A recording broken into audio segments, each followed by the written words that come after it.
माणसाने माणसाशी माणसा सम वागणे.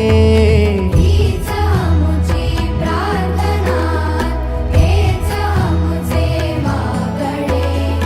माणसाने माणसाशी माणसा सम वागणे.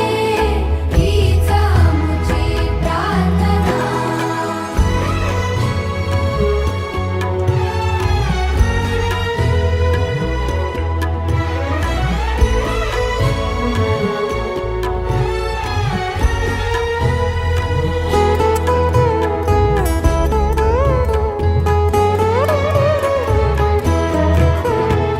धर्म जाती प्रांत भाषा द्वेष सारे संपू